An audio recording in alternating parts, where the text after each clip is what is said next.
Hello, and welcome to the Self Publishing Advice and Inspirations podcast, where we answer your most burning self publishing questions.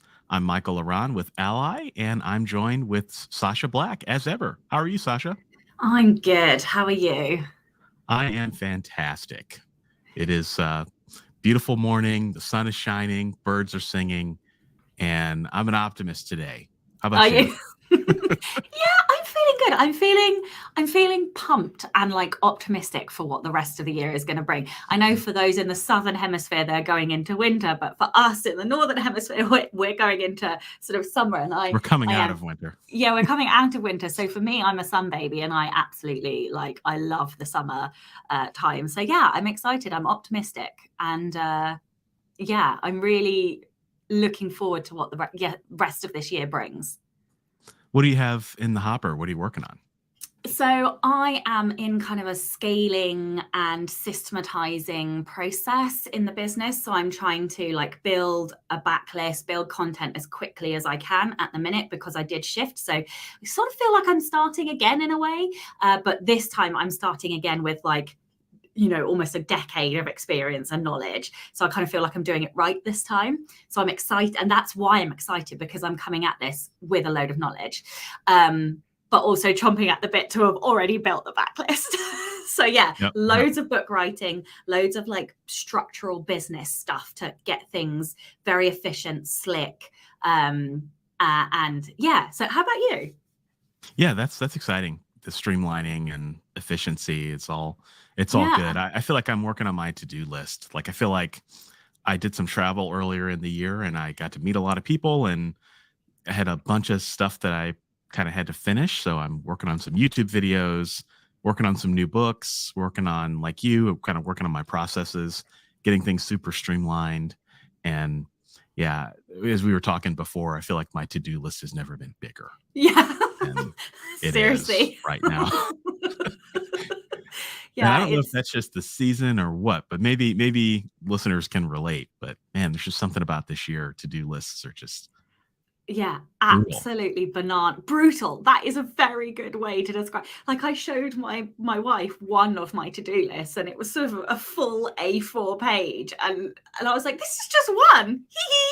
Kind of, Yeah, it's just one. yeah, this is just Let me one. go get the other 100 pages that you want to see here. Oh dear. Yeah, I feel you. Well, good. Well, all right. So, speaking of 100 pages, we have a lot of questions for this show. And our first question is from member Andrew. And I will read Andrew's question and kind of summarize it a little bit. So, Andrew is in the process of working with a few other people in producing his book. And he is doing a book that sounds like it's in interview format. So he's got a series of questions and he poses those questions to experts, and the experts write, 1 to 2 page answer, and he takes those questions, edits them, and then puts them in the book. And Andrew is in the process of obtaining a non-exclusive license from each expert so that he'll have the necessary rights to publish. And he has 2 questions. And I know it's a long lead in, but the first question is, are the authors who provide the individual answers considered joint authors or contributors to the work? And what should I be watching for if I publish the work with KDP or Ingram Spark? Because both services seem to assume that he is the sole author with exclusive copyright. So I will start with the question. I love this question because there's so much going on here. So I think Andrew has the right idea in getting a contract set up with the individual contributors. So as everybody on the show knows, when you publish something or anything that you create, even before you publish it, enjoys the benefit of copyright. So anything that the individual contributors are giving you is a copyrighted piece of work, and your right to get the license to be able to use that work in a written contract so that you can settle that, make sure everyone's on the same page. And if there is an expectation of royalties, That's laid out. If there is no expectation that you as the author are going to pay these individuals royalties, hopefully you will have been able to compensate them, and they will sign a release saying that they're not going to be seeking any royalties from the work. So that's the first thing. The second thing is retailers like Amazon, Ingram Spark, they really want nothing to do with the copyright piece. That's something that you have to settle outside of the publishing process, because otherwise then it just gets messy. They become in the middle. They become an intermediary. My understanding is that they don't really like to do that. So if you settle that by contract, I think that is the right way to do things. So the answer to the first question is, are the authors who provide individual answers considered joint authors? The answer is, depends on what your contract says. If the contract says that they shall be listed as joint authors, then you should list them as joint authors. If it doesn't, then no. But you'll still want to make sure that you give them credit in the work and include links to where people can find out them and more about them. But you just want to make sure everyone's on the same page. Sacha, what do you think? Yeah, no, as soon as you started talking, I was like, it depends on the contract. What does the contract say? Because you can quote people without having to say that they are a joint author. But if you have approached them as a collaborator, that's different to just quoting somebody. There is the option in the KDP. I can't remember if this is the case for the other dashboards, but I know for a fact that in the KDP dashboard, there is the option to add the names of other types of contributors. So you can sort of give people different types of credit. You can even credit your editor. So you could go in there and have a look. But of course, the most important thing really is, do you owe these people royalties? And that comes down to the contract. So yeah, it depends what they've signed and what you've asked them to sign. Yeah, absolutely. And this is one area that you don't want to leave as a gray area, because you never know, somebody could come back and you could be under a verbal agreement, and then they come back and say, well, this book is doing really well, I want my cut. And if you didn't sign a contract to protect yourself, well, they own the copyright to the material that they gave you, and they're within their rights to revoke it, or even worse, sue you for copyright infringement. So contracts cure all. All right. Yeah. And make sure everybody's on the same page. All right. Next question is from Ellen, I'm sorry. And the question is, I have a fully written book and it's been edited, and I am new to ALLi. I need help with cover design.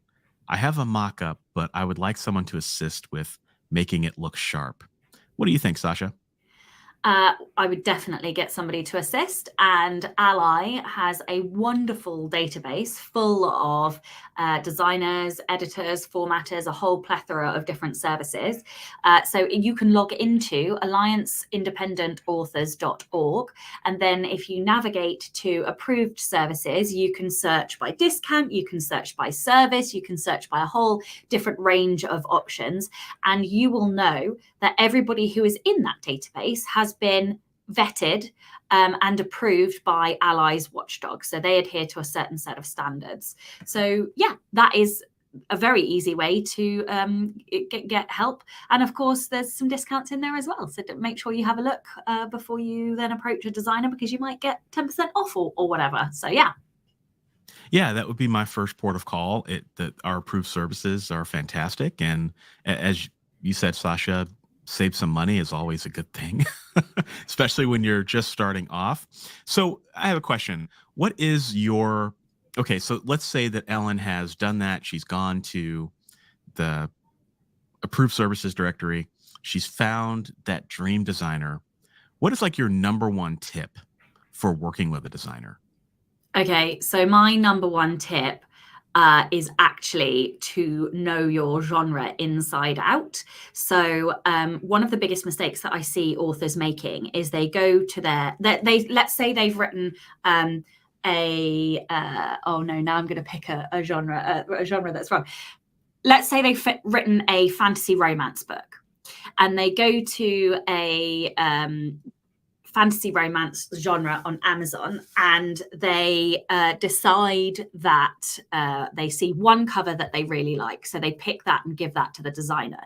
What you really should be doing is looking at the whole bestseller list, so the whole top 100 in the fantasy romance category, and pulling off at least the top 20 books. Obviously, you need to go and make sure that they are fantasy romance, because we all know that people put incorrect categories all the time on the stores. Pull off those covers, look for the patterns, look for the colors that match. What are the similarities? What are the differences? What are the styles in font? How do they all look the same? How do they all look different? You should be able to give a designer a set of, like, say, your top 5 or 6 choices that you really like, that you know that adhere to the genre conventions and standards, and say, I want something like this, but this is the title, and this is the one thing that I want you to tweak to make it stand out. So my best tip is to know your market inside out. And the second thing that just goes along with that. So, for example, a lot of authors, let's say you're writing young adult dystopian novel. A lot of authors will go, oh, okay, well, my comp authors are Divergent and Hunger Games. Don't make those your comps. Those books are 10 years old, and the covers are not necessarily going to adhere to the genre conventions of right now. You need to go and find indie authors who are publishing books right now regularly, and see what their covers are, because the reason it's just a mistake to pick like the biggest name you can think of and say that that is a comp, because the reason we pick comps is for targeting and advertising, and the chances of you being able to get your book onto the sales page of Divergent or the Hunger Games, you'd be paying, several dollars a click to do that. I'm going into too much detail, but the point is, know the market widely, and don't necessarily pick the top of the top of the top in your market. Pick a good range of best-selling covers that are selling right now, and give those to your designer. Mic drop. That was great. Yeah, absolutely. I agree with everything you said. I mean, knowing your genre inside and out is awesome. I would add, something that's worked for me, in addition to everything you just said, is putting all those covers on like a Pinterest board. Yes. And then when you get your design back, put the draft of the design on the Pinterest board, and then you can figure out if it fits with those comps that they gave you. And sometimes what you might find is that the colors might be slightly off, or the font might not quite work, or the scale of the character doesn't match. And so being able to see them together is really helpful. And one other shortcut, if you don't feel comfortable doing this work, K-Lytics is run by Alex Newton, and he provides reports for about $37 or $40, something like that. So obviously it costs money, but if you do want to help yourself and short circuit this process, this is a great way to do it, because he not only provides a graphic with all of the best-selling covers, he also breaks down the different, like 4 different types of covers in each market, and then the amount of money that those covers are earning relative to the other styles of cover in that genre. And so whilst, let's say, for example, you might want a hunky man on your cover in fantasy romance, actually the books that are making 75% of the money, or 77, all have symbols on the front. So that's like a good thing to know. Like, it's not that you can't have a man on the cover, but the books making the money have symbols. So this is why this kind of analysis is super important. Absolutely. So some additional tips in cover design, always something that folks are looking for. Okay, the next question is from Anne. And the question is, does my author website need a privacy policy? If I collect data, do I need one? This is a really good question. We haven't gotten this question on the show before, and I had to really think about this one. I think that it doesn't hurt you to have a privacy policy. I think that as we move into an age where everything really becomes just a series of data points, and authors need data in order to do what we do. I don't think it hurts to have a privacy policy. Now, that being said, where do you get the text for your privacy policy? I'm sure maybe there's someone out there in the community that has drafted some privacy policy text, but there's also things like GDPR that you have to think about. And it seems like countries are they're not slowing down, certainly in the regulation on how data is handled. So any clarity you can give the end user on how their data is being collected, if it's being collected, if it's going to be used, how it's being used, I don't think it hurts. That said, I don't know that I would spend a whole lot of time on it. So if you can find a template or something somewhere online that matches your intentions, edit it to taste, and then just make sure you're abiding by those guidelines, I think that's probably enough. Like I said, I don't know that I would spend a whole lot of time on it, but certainly I don't think it's a bad idea to have one. What do you think, Sasha? I don't think it hurts. Can you still hear me? I had a little blip Yes. right there. Yeah, great. I don't think it hurts. And there are lots of templates that you can take offline. So, you can just tweak them. Yeah, I at the end of the day, it's one of these couple of minute jobbies that you can put onto your website as long as you get a template. So yeah, I don't think it hurts either. Yeah, the thing it's you had to be careful sometimes, because sometimes, and I've seen this a lot, is when you go to a privacy policy and the owner of the website didn't change any of the stuff in the template. So you still see stuff in brackets, or, if you have a question about this privacy policy, email at email.com. Well, Mm. okay, that person didn't update the privacy policy. So if you're going to take a template, you really want to make sure that, one, you read it, and two, that you don't have anything in there that's going to embarrass you, because I see that more often than I should. In fact, I actually got into some trouble because so it's kind of a funny story. I bought, so I there was this YouTuber, and he had this really, really interesting idea. He was promoting this product, and it was gum and mouthwash in the same thing. So it's like you chew it and then you get this burst of mouthwash. And I was like, oh my God, that's like the best thing I've ever heard in my life. And so I went and bought this product, and the product was great. It was fantastic. And they're no longer around anymore. But I ran into an issue where they kept charging my credit card, and I kept getting all this gum shipped to my house. Like, it just wouldn't stop. I would get a box of gum like every 2 weeks. And it was like, not like a box, but it was like a box with like 10 boxes of gum. So I've got all this gum and I don't know what to do with it.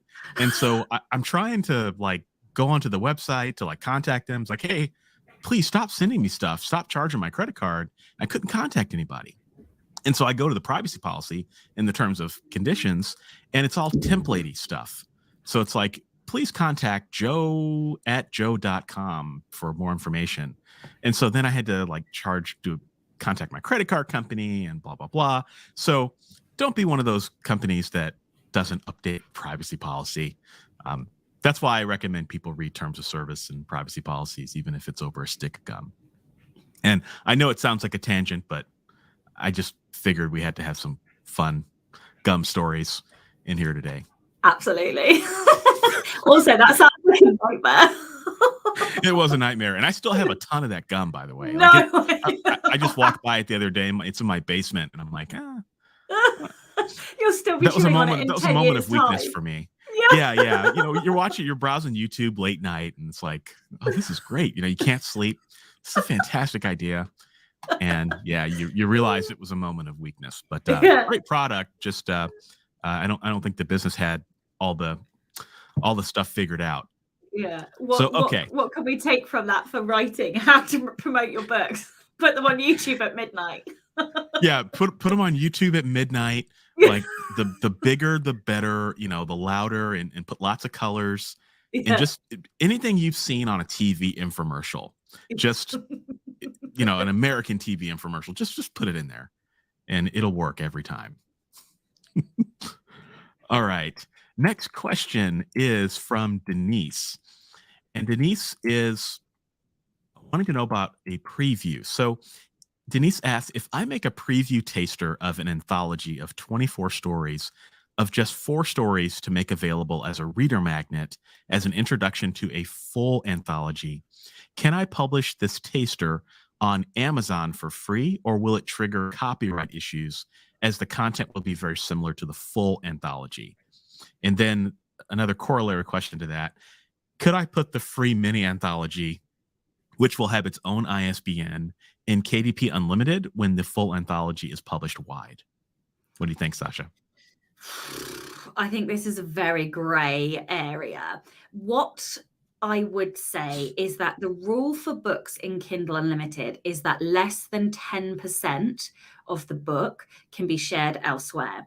So you're like legitimately able to share sort of a chapter or two on your blog, on other people's blogs, on Instagram, or wherever else you like. And a really good guide to go by is to have a look at the look inside on your sales page, because that is essentially what can be lifted and put elsewhere.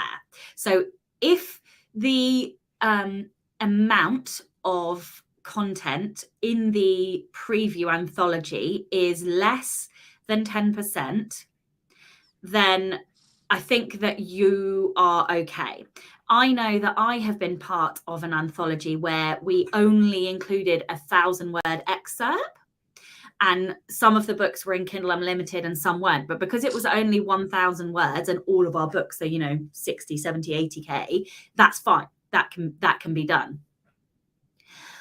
What I'm less sure about is whether or not you should put it into KU.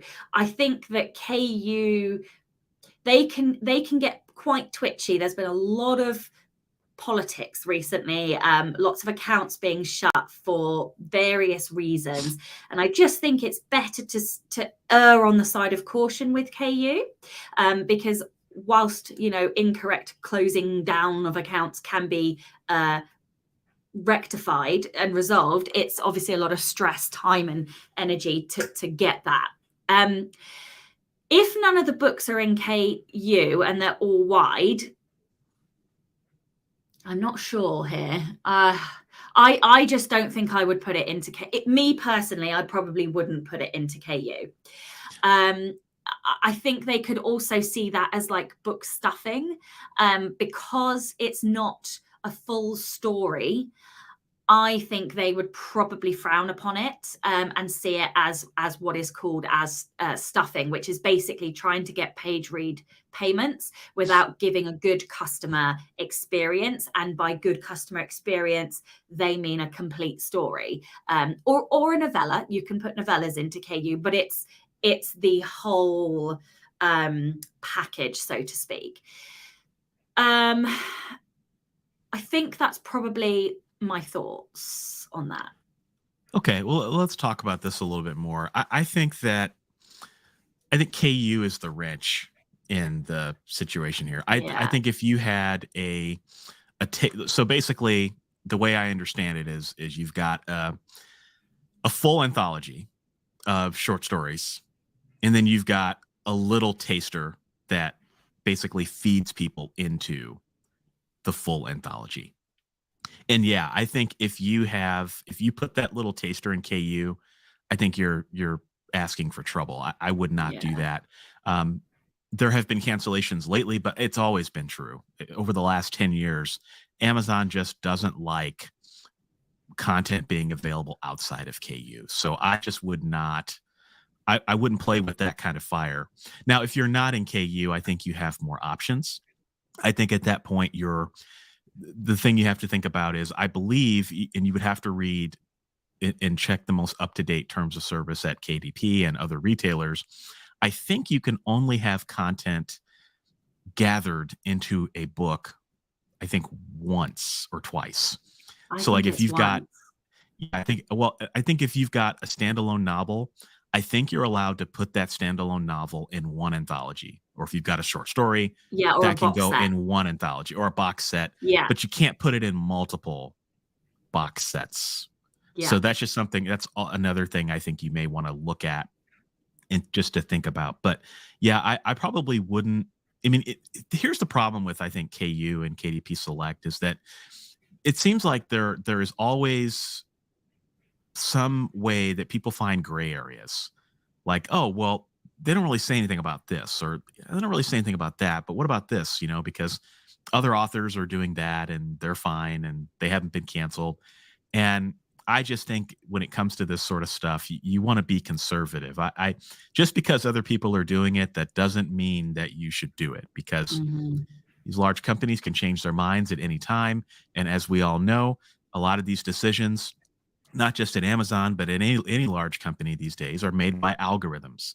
And it can be difficult to appeal and difficult to get someone on the phone. And so I just don't think it's worth taking that sort of chance. So if it were me, I probably wouldn't put that taster in KU. I would, stay wide with it.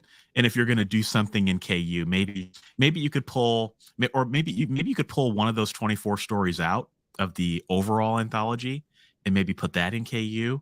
Or maybe you could write another anthology and have that one feed into this existing one. I mean, there's all sorts of options that you can do that you explore to stay within the guidelines. Staying within the guidelines is something that I would strongly recommend here. All right. Next question is from Linda. What is the legal ramification of my 7-year-old granddaughter being the author of a book and I'm one of the co-authors? Well, first off, congratulations. That's amazing, isn't it? 7 years old, publishing your first book. I wish I'd published my first book at 7 years old. Yeah. I don't remember how old what grade I was in. I was in like first grade or kindergarten or something. No, I was in first grade, just running around, riding my bike outside. I could have published a novel, but that's great. So I think that that's an amazing thing. And I'm not sure what country you live in, but in most countries around the world, you enjoy copyright for your life plus anywhere from 50 to 70 years. So the great thing is that your daughter, the work that she created, is copyrighted, and she's going to be able to enjoy that for the rest of her life. And naturally, grandparents are going to have to help with the marketing a little bit. It sounds like Linda is a co-author. And so as a co-author, you also enjoy copyright to that work as well. So you would basically be joint owners in the copyright. And when one author passes, then the remaining author basically continues to be able to enjoy the fruits of that copyright. So I think it's a wonderful thing. And all of the copyright things that we've talked about on this show, all the copyright stuff that you look up online, the Copyright Handbook by Stephen Fishman. It's a great book on copyright, great primer on it. All of that would still apply here. To my knowledge, there's no difference in how a work is treated just because the author is 7 years old. Where the difference will come is in what happens with the royalties, because children don't incur the same tax as adults. And that is something that you would need to speak to an accountant about, because obviously that is different in every single country. But it's kind of the same, if you look at child actors, they all earn money.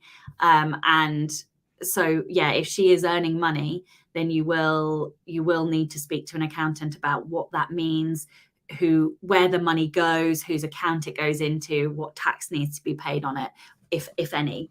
So yeah, I would encourage you to also speak to an accountant. Yeah, that's a great tip. And yeah, and maybe your accountant has never seen this before. That might be one ramification as well. So your accountant might have to do some homework and figure out the best way to address this. But yeah, I'm sure it could all be handled easily.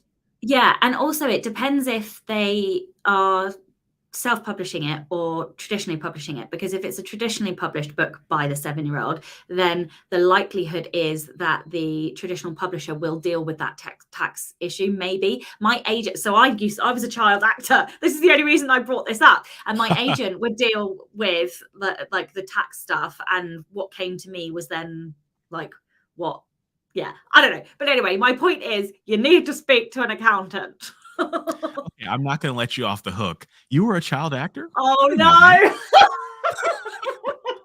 Oh, you can say that and get away with it. Yeah. So I you know how like creatives always come to being creative in different ways. I came at this from wanting to be an actress, and so I did a lot of voiceover work. I did voiceover work for S Club 7 retro. Back then they had CD-ROMs. I did stuff for like in the UK we have Haven Holidays, which is kind of like a Center Parcs type fun place for kids. So I did radio work for them. And then I was also on TV. So I was the lead actress in a kids TV show called Face at the Window that was on the CBBC for a few weeks. And this has a really sad ending. I was bullied so badly at school that I never acted again. Like I finished the filming of the program, and when it went live I was picked on so badly that I said to my mum, I don't want to do it anymore. And yeah, it was awful actually, and I'm really cross that I let people push me away from that. I think, you know, anyway, it doesn't matter. I found writing and now I'm super happy. But yeah, that is my story.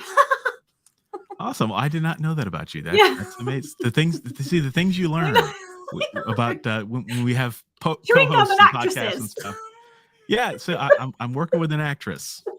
Good stuff. And a chewing gum fanatic. Yeah, chewing gum fanatic. Well, I'm not really a fanatic. That was just more. I fell into the YouTube algorithm.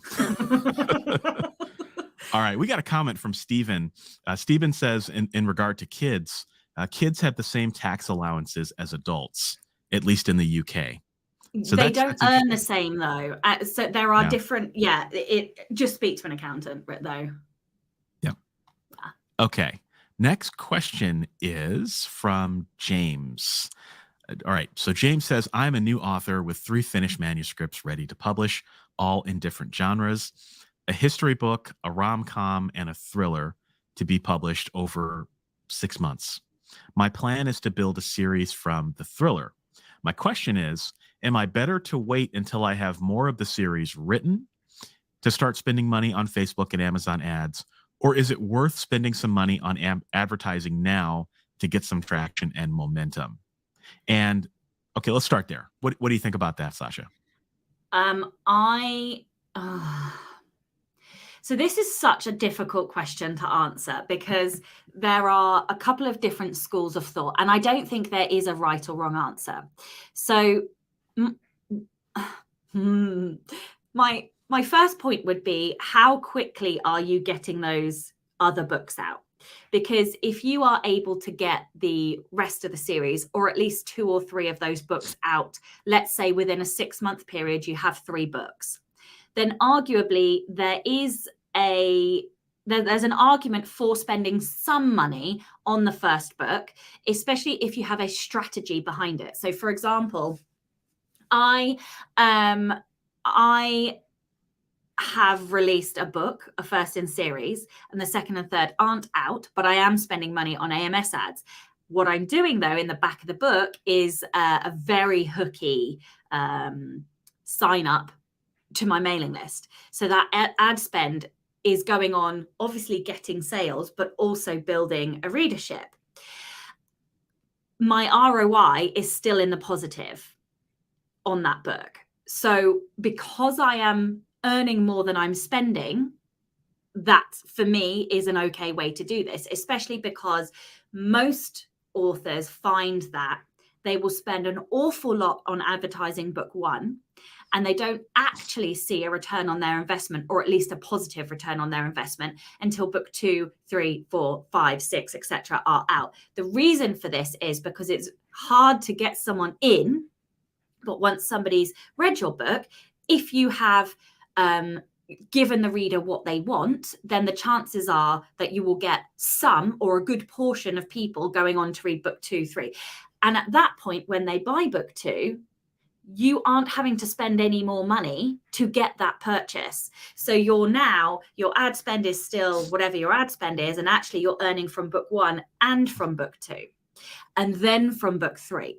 So I would say it really depends, because you don't really want to put book 1 out and then for it to sink to the bottom of the chart, because it's hard then to pull the book back up to the top of the charts where you get organic a juice from the different stores. But equally, not most of us aren't in the position where we can spend thousands upon thousands to keep a book afloat in that store. And then you've got other considerations to make, which is if you don't write quickly and okay, you've got this 3 books, say, that are almost ready to go, but actually you don't have any more after that, and it takes you 6 months to write a book, you also have to consider the message that you're then giving to your readers. So if you publish, say, 3 books in a 6-month period, so one every other month, are your readers then going to continue to expect you to publish at that pace? And if you can't do that, then what happens? So there's sort of like a balancing act, I think, to have here. And there is no right or wrong answer. A lot of books cannot be advertised, a lot. And that's because they either don't have the right tropes in them, they don't have the right hooks, the copy isn't right. And you can tweak these and you can try and get them better, but not all books are going to resonate with your audience. You can have take Elena Johnson. She always talks about the fact that she's got nearly 200 books and 30 odd series or whatever it is, and it took her till series 9, not book, series 9, for her to be able to advertise a book and earn hundreds of thousands of pounds on it. So really, you sort of want a small pocket of money to kind of test, and if it doesn't work, then you need to pivot. So I don't know that I've given you an answer, but hopefully I've given you some context to kind of think about the strategy. My biggest advice to you is to go into advertising with a strategy and a budget. Yeah, absolutely. Strategy and budget are key, and starting small is also really important, because I've known a lot of people to throw a lot of money at ads and they end up being disappointed. And the reason for that is because if you had started smaller, you might have known that this book wasn't going to connect with people, or maybe the ad copy needs tweaking. Maybe the cover needs tweaking, but you don't know that if you don't start small, right? So I think that's critical. So the second part of the question is, he mentioned it early in the question that he's got 3 different books in a genre, or 3 different genres. So the thriller series is going to become a series. But what about the history book and the rom-com? Does it make sense to promote all of those books at the same time or on the backs of each other? What do you think about that? Okay, no. do not promote them to the same audiences, because you will not get any read through and you'll get readers who are frustrated and disappointed. Here's the thing. Authors typically read very widely. We read widely because we want to understand the market, because we are readers inherently, and we often have interests that span things that give us input for stories. Your typical reader doesn't read like that. They read in one genre, maybe a few sub-niches in that genre. And if they're a more unusual reader, they might read 2 genres. But typically, the readers that you are targeting are pure readers and they read in one genre. I would be gobsmacked if you had more than 3% crossover between your romantic book readers and your thriller readers. The question about whether or not to have a different pen name is a much harder and more nuanced conversation. The reason that you have a different pen name is purely to keep the audiences slightly separate, but more importantly, the data on the stores. So if we take Amazon, for example, what Amazon favors is conversions, right? So Amazon wants to show somebody a book and for that person to buy that book. When you put a book up for sale on Amazon, it will track all of the data. So all of the people that go to that page, how many people go to that page, how many people then go on to buy that book. And we can use my book as an example. When I put my book up, because it was an open pen name, lots of my nonfiction readers went and bought the book to support me, which is fantastic. And I'm really grateful for that. But what it did was it populated the also brought's on my page with lots of nonfiction books, which is not right, because this is a fantasy romance book and I want fantasy romance readers to read it. So the problem with that is that then tells Amazon that this fantasy romance book, nonfiction readers might like it, which is absolutely not true.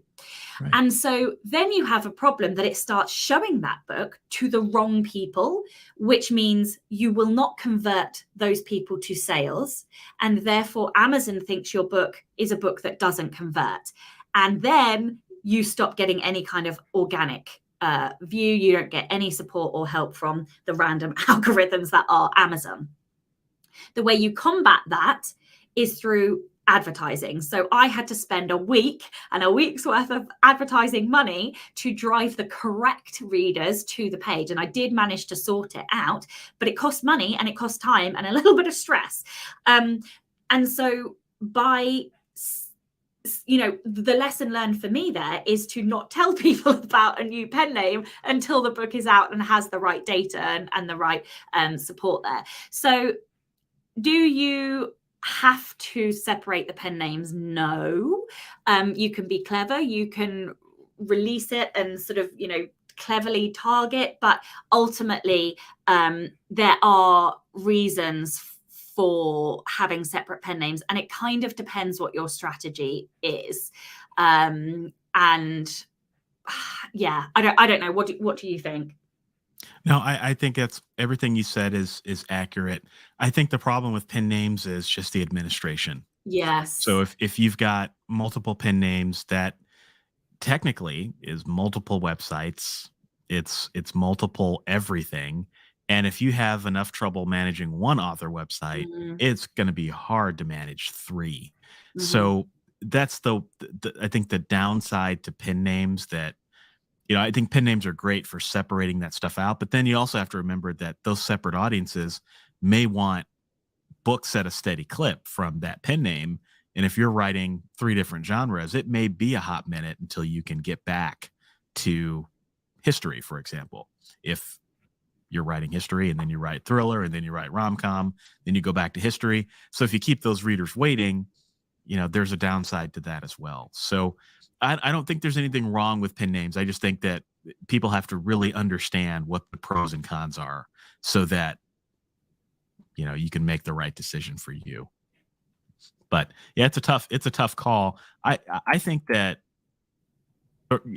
it's best to, like you said, I think you get more money out of your advertising bang, or more bang for your buck, so to speak, when you have more books out. So when I have a book 1 in a series, I don't even think about promoting it. In fact, I do one of 2 things. Either I release books 1 and 2 at the same time, so I'll write book 1 and then hold on to it, or I'll just release book 1 and then forget about it until I have books maybe 2 and 3 out. Then I'll start running advertising, because otherwise what could happen is, maybe you do get somebody in on book 1, but then, they don't have anything else. They don't have anything else to read. So then they go somewhere else. So when you get them, you want to keep them. Unless you're clever and you pre-planned and you did 2 reader magnets that they get on your mailing list, right? So there are other strategies around it. Yeah, that's true. You can certainly get them on your mailing list. That's key. But generally speaking, when they finish reading a book, they want to read the next one.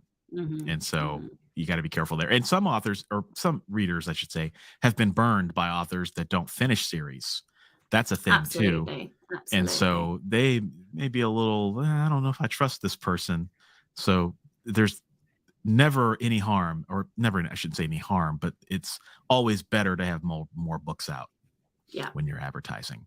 Okay, last two questions. The first question is, how do you find narrators for the audiobook version of your self-published book? Okay, so there are various different ways. Google is number one. Always Google. Other options though, Findaway Voices has a plethora of different narrators, and they can help connect you with them. There are other things that you can do, for example, going on to Audible and or audiobooks.com or kobo.com or a variety of other different stores that sell audiobooks, and you can have a look in your genre at the narrators who have narrated the books in your genre, and then you could Google them and go to their websites and have a look at their pricing.